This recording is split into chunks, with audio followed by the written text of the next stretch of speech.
Hello everyone, कैसे हैं दोस्तों। अगर आप 10वीं पास हैं, 10th की सर्टिफिकेट है आपके पास और आप सरकारी नौकरी करना चाहते हैं तो दोस्तों आप लोगों के लिए अच्छा मौका है। 10th पास कैंडिडेट के लिए वैकेंसी है, परमानेंट गवर्नमेंट जॉब है। एप्लीकेशन ऑलरेडी स्टार्ट हो चुका है। जो एप्लीकेशन की लास्ट डेट है 26 सितंबर 2025 है। 26 सितंबर 2025 तक आप इसमें ऑनलाइन मोड में अप्लाई कर सकते हैं। दोस्तों इसमें आपको फीस भी बहुत ज्यादा नहीं पे करनी है, मात्र 100 रुपीज फीस पे करनी है। 100 रुपये फीस आपको पे करना है। एज लिमिट की बात करें तो 18 साल से लेकर के 37 साल तक के कैंडिडेट इसमें अप्लाई कर सकते हैं। जो अपर एज लिमिट है 37 ईयर्स है। जो छूट की क्राइटेरिया के अंतर्गत आते हैं उनको अपर एज लिमिट में छूट भी मिलेगी। मैं बता देता हूं कि इसकी कितनी एज होनी चाहिए छूट मिलने के बाद।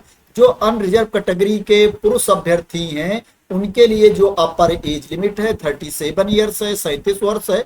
और जो पिछड़ा वर्ग एवं अत्यंत पिछड़ा वर्ग के पुरुष एवं महिला अभ्यर्थी हैं उनके लिए जो अपर एज लिमिट है 40 ईयर्स है, 40 वर्ष है। और जो अनरिजर्व कैटेगरी की महिला अभ्यर्थी हैं, जो अनारक्षित वर्ग की महिला अभ्यर्थी हैं उनके लिए जो अपर एज लिमिट है 40 ईयर्स है, 40 वर्ष है।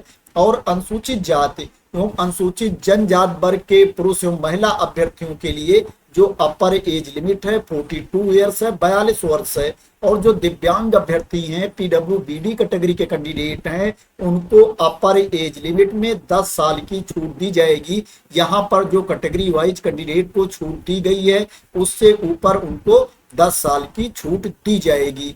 जो दिव्यांग अभ्यर्थी हैं पीडब्ल्यूबीडी कैटेगरी के कैंडिडेट हैं उनको अपर एज लिमिट में 10 साल की छूट दी जाएगी। जो कैटेगरी वाइज उनको छूट मिलती है उसके ऊपर उनको 10 साल की अतिरिक्त छूट दी जाएगी। जो एज की गणना की जाएगी 1 अगस्त 2025 को एज की गणना की जाएगी। क्वालिफिकेशन के बारे में तो मैंने आप लोगों को ऑलरेडी बता दिया है। आपको 10वीं पास होना चाहिए, 10th की सर्टिफिकेट आपके पास होनी चाहिए। कोई प्रतिशत नहीं मांगा गया है, आपको बस 10वीं पास होना चाहिए। दोस्तों बात करें कि इसमें एग्जैक्ट नंबर ऑफ पोस्ट कितनी है तो दोस्तों इसमें 3727 पोस्ट है। 3727 पद हैं जिनके लिए आवेदन मांगा गया है। जो पोस्ट है ऑफिस अटेंडेंट की पोस्ट है दोस्तों, कार्यालय परिचारी का पद है। दोस्तों बात करें इसमें आपका सिलेक्शन कैसे होगा, सिलेक्शन का प्रोसेस क्या है तो दोस्तों इसमें क्या है, प्री एग्जाम होगा, प्रारंभिक परीक्षा होगी और मेन एग्जाम होगा, मुख्य परीक्षा होगी। दोस्तों वैसे इसमें बताया गया है कि अगर कैंडिडेट 40,000 से ज्यादा होंगे, 40,000 से ज्यादा एप्लीकेशन रिसीव होगा तभी क्या है मेन एग्जाम होगा, मुख्य परीक्षा होगी। नहीं एक ही परीक्षा के बेसिस पर सिलेक्शन किया जाएगा। लेकिन दोस्तों ये 10वीं पास अभ्यर्थियों के लिए वैकेंसी है और इसमें सभी राज्य के अभ्यर्थी अप्लाई कर सकते हैं। ऑल स्टेट के कैंडिडेट इसमें अप्लाई करने के लिए एलिजिबल हैं। इसलिए दोस्तों 40,000 से ज्यादा इसमें आवेदन आ जाएंगे। दोस्तों बात करें वैकेंसी कहां पर निकली है तो दोस्तों ये वैकेंसी बिहार में है। बिहार में विभिन्न विभागों में भर्ती है और जो एप्लीकेशन इनवाइट किया गया है बिहार कर्मचारी चयन आयोग के द्वारा ये एप्लीकेशन इनवाइट किया गया है।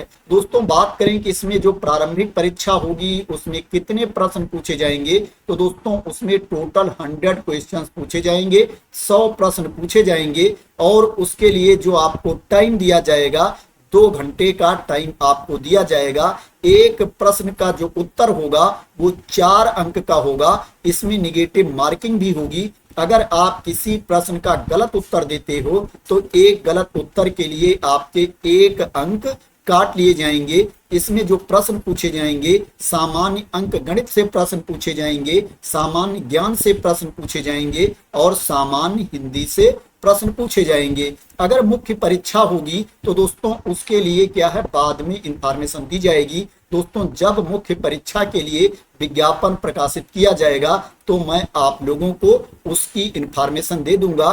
दोस्तों डिटेल में यहाँ पर इंफॉर्मेशन दी गई है कि कहाँ कहाँ से प्रश्न पूछे जाएंगे। इसमें मिनिमम क्वालिफाइंग मार्क्स भी है। अगर आप अनरिजर्व कैटेगरी के कैंडिडेट हैं तो आपको 40% अंक लेकर के आना पड़ेगा। अगर आप पिछड़ा वर्ग के अभ्यर्थी हैं तो आपको 36.5% अंक लेकर के आना पड़ेगा। अगर आप अत्यंत पिछड़ा वर्ग के अभ्यर्थी हैं तो आपको 34% अंक लेकर के आना पड़ेगा। अगर आप अनुसूचित जात जनजात वर्ग के अभ्यर्थी हैं तो आपको 32% अंक लेकर के आना पड़ेगा। और जो महिला अभ्यर्थी हैं उनको भी 32% अंक लेकर के आना पड़ेगा। और जो दिव्यांग अभ्यर्थी हैं सभी कैटेगरी के, उनको भी 32% मार्क्स लेकर के आना पड़ेगा, 32% अंक लेकर के आना पड़ेगा, तभी वो पास माने जाएंगे। तभी क्या है, उनको आगे के प्रोसेस के लिए शॉर्टलिस्ट किया जाएगा। दोस्तों यहाँ पर जो आप लोगों को फीस दिख रही है, इस पर आपको ध्यान नहीं देना है, इसको इग्नोर कर देना है।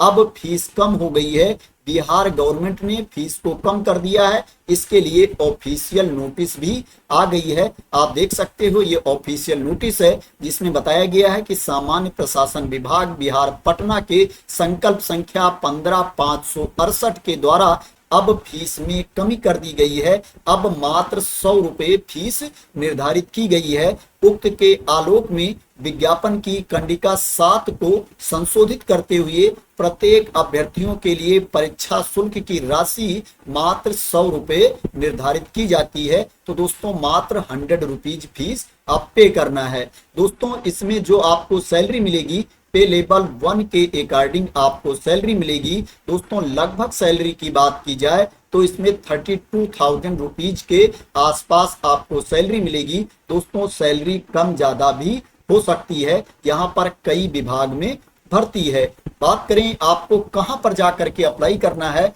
तो दोस्तों ये अप्लाई करने वाला लिंक है, इसी पर आकर के पहले आपको रजिस्ट्रेशन करना पड़ेगा। उसके बाद आपको लॉगिन करके अपना एप्लीकेशन कंप्लीट करना पड़ेगा। यहाँ पर रजिस्ट्रेशन का ऑप्शन दिया गया है, इस पर क्लिक करके आप रजिस्ट्रेशन कर सकते हो। और यहीं पर लॉगिन का ऑप्शन भी दिया गया है, यहीं पर एडवर्टाइजमेंट विज्ञापन भी दिया गया है। तो दोस्तों ये बिहार में भर्ती है और जो पोस्ट है दोस्तों ऑफिस अटेंडेंट की पोस्ट है, कार्यालय परिचारी का पद है। और जो विज्ञापन जारी किया गया है Bihar staff selection commission, Bihar कर्मचारी चयन आयोग के द्वारा ये विज्ञापन जारी किया गया है। आशा करते हैं दोस्तों आपको इस वैकेंसी के बारे में क्लियरिटी मिल गई होगी और आप लोग मेरे द्वारा दी गई इंफॉर्मेशन से सेटिस्फाई होंगे। दोस्तों अगर आपको इस वैकेंसी के बारे में क्लियरिटी मिल गई हो और इसी तरह की इंपॉर्टेंट अपडेट चाहते हैं, इंफॉर्मेशन चाहते हैं, वैकेंसी की न्यूज चाहते हैं, तो आप लोग मेरे चैनल को सब्सक्राइब कर लेना अगर अभी तक सब्सक्राइब ना किया हो। दोस्तों इसमें सभी राज्य के अभ्यर्थी अप्लाई कर सकते हैं, अदर स्टेट के कैंडिडेट भी इसमें अप्लाई कर सकते हैं, लेकिन जो दूसरे राज्य के अभ्यर्थी अप्लाई करेंगे वो अनरिजर्व कैटेगरी में अप्लाई करेंगे, उनको कोई छूट नहीं दी जाएगी। तो थैंक यू सो मच दोस्तों फॉर वॉचिंग।